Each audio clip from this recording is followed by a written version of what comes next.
자, 이번 시간은 우리 교재 64페이지 실별 제도 기법에 대해서 공부해 보겠습니다. 전산응용 건축제도 기능사는 각 실별 단면이 부분 단면 상세도로 나옵니다. 그렇기 때문에 각 실별 제도 기법을 잘 알아둬야 되는데요.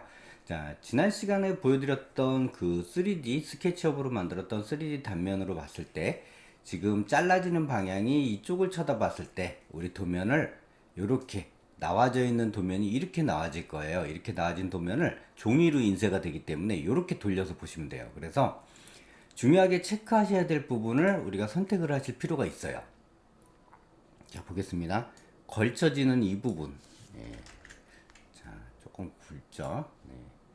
걸쳐지는 이 부분, 그리고 여기에서 보여지는 이쪽 라인에서 본인이 서 있다고 한번 생각해 보세요. 문이 보이겠죠. 문은 인면도로 보여요.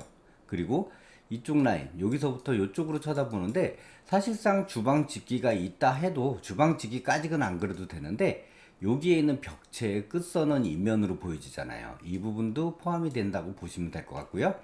제일 중요한 부분은 여기 방의 단면이 보인다라는 거고, 벽체가 이렇게 가고 있잖아요. 그러면 벽체 하부에도 기초가 있다라는 겁니다. 자, 그렇게 보시면 될 것 같아요. 자, 그런 기준으로 봤을 때 우리가 여기서 중요하게 보셔야 될 부분 중에 하나를 몇 가지 체크를 해본다면, 자, 우리 요 벽체 기준선의 중심선의 위치를 한번 보세요. 벽의 정 가운데 있는 게 아니죠? 살짝 밀려 있죠? 그러면 도면을 좀 확대를 해볼게요.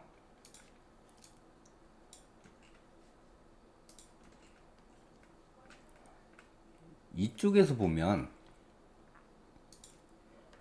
벽체, 즉 이쪽 벽체 두께를 한번 생각해 볼게요. 가운데 중단열 기준으로, 중심선 기준으로 이쪽으로 190, 그리고 여기서 120, 그 다음에 90이에요. 그러다 보니까 중심선 기준으로는 여기서부터 여기까지가 200, 200이란 얘기예요. 즉 여기에 중심선에서부터 여기서부터 여기까지가 190이고요. 중심선부터 200이니까 12, 중심선보다 12 안쪽으로 더 들어와서 이쪽에서 기초가 생긴다라는 것을 염두에 두시고 도면 파악을 할 때 이렇게 파악을 하셔야지만 원하는 도면을 명확하게 표현해낼 수 있습니다. 이 문제의 핵심적인 함정은 아마 이 부분이 아닐까 생각되고요. 그리고 이제 도면을 받은 다음에 여러분들이 제일 먼저 하셔야 될 게 마룻대 위치. 자, 기둥 접혀지는, 즉 기둥이 이렇게 보여지겠죠. 자, 이렇게 보여지고 이렇게 보여지겠죠. 긴 지붕이 이쪽이니까 이렇게 보여지겠죠. 이렇게 보여진 지붕의 요 모서리, 요 세로선의 모서리, 요 부분이 바로 우리가 얘기하는 요 마룻대 위치입니다.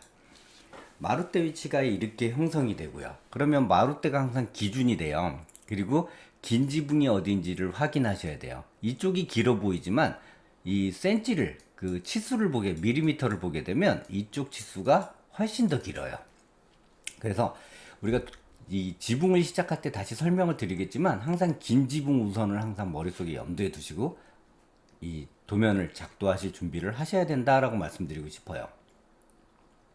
그 다음 보셔야 될 게 계단의 수예요. 현관에서부터, 보통 현관을 반드시 확인하세요. 이쪽을 확인하는 게 아니라 거실창이 잘렸다라고 해서 거실창을 확인하시면 안 돼요.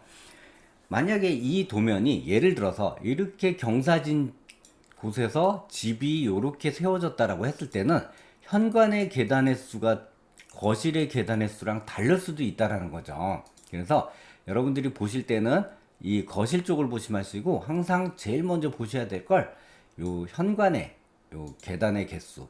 자, 바닥이죠. 여기가 한 계단 올라오죠. 그리고 두 계단 올라왔어요. 그리고 이쪽으로 들어왔어요. 그리고 여기서 이 중문을 열고 신발을 벗잖아요. 우리나라 문화는 신발을 벗고 올라가는 입식 문화이기 때문에 현관에 들어와서 신발에 묻은 먼지가 실내로 투입되지 않기 위해서 항상 신발을 한번 벗고 안쪽으로 들어와요. 그러다 보니까 신발을 벗고 안쪽으로 들어와서 한 계단을 올라왔다라고 했기 때문에, 자, 계단수를 한번 볼게요. 계단수는 150에서 200이 KS 건축 통칙이에요. 그렇지만 우리 전산응용 건축제도는 150을 통상적, 치수가 없을 경우에는 150을 통상적 계단의 높이라고 보거든요. 그러면 한 계단, 두 계단 올라왔으면 여기는 GL이 0이면 플러스 마이너스 0이면 여기는 150이 두 번 들어왔기 때문에 300이 되겠죠. 자, 그리고 부디 건강하세요. 300이 들어오고 여기서부터 한 계단이 더 올라왔잖아요. 그러면 150 더해서 450입니다. 실내 높이는 거실과 방이나 이쪽 작은 방의 높이는 450이라는 걸 여기서 확인을 하실 수 있습니다. 자, 제일 먼저 도면을 받아봤을 때 이런 행위를 하셔야지만 우리가 실수가 없이 도면 작업을 할 수 있어요. 무조건 도면을 받아서 바로 막 급하게 그리는 것만이 능사는 아니에요. 여러분들이 도면을 받은 상태에서 어떤 것부터 먼저 할까를 고민하시고 그 방향을 진행을 하시는 게 맞다라고 생각하시는 게 좋아요. 자, 그렇게 해서 이제 도면을 확인을 했습니다. 그 다음 확인하셔야 될 게 인면도예요. 자, 우리 인면도를 확인하는 건 어떻게 확인을 하냐면요. 우리 그 동서남북의 모든 평면도에는 동서남북의 방위 표시가 있어요. 위쪽이 N으로 돼 있죠. 그러면 우리나라 지도를 한번 생각해 보시면 돼요. 요렇게 생겼죠. 우리나라 지도가 요렇게 생겼어요. 그러면 우리가 이쪽 바다를 동해라 그러고 이쪽 바다를 서해라 그러고 우리 북한이 이쪽에 있고 남한이 이쪽에 있죠. 그러면 북한이 N이 북쪽이잖아요. 노스. 그러면 남쪽은 당연히 아래쪽. 여기 두 개는 그렇게 많이 여러분들이 헷갈려 하지 않는데 동해와 서해를 시험 때 막 당황을 하셔갖고 헷갈려 하세요. 동해가 이쪽에 있기 때문에 이쪽이 동쪽, 이쪽이 서쪽입니다. 시험 때 당황하지 마시고요. 그러면 우리가 그리는 것이 이제 그 남측 인면도기 때문에 이쪽 방면을 바라본 여기서 보여지는 이 여기서부터 여기까지 보여지는 것이고요.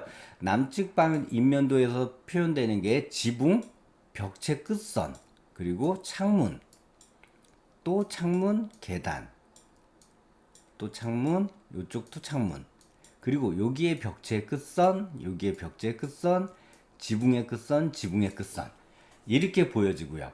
또 하나 여러분들이 확인하셔야 될 게 요 부분이 뭐냐면 굴뚝이에요.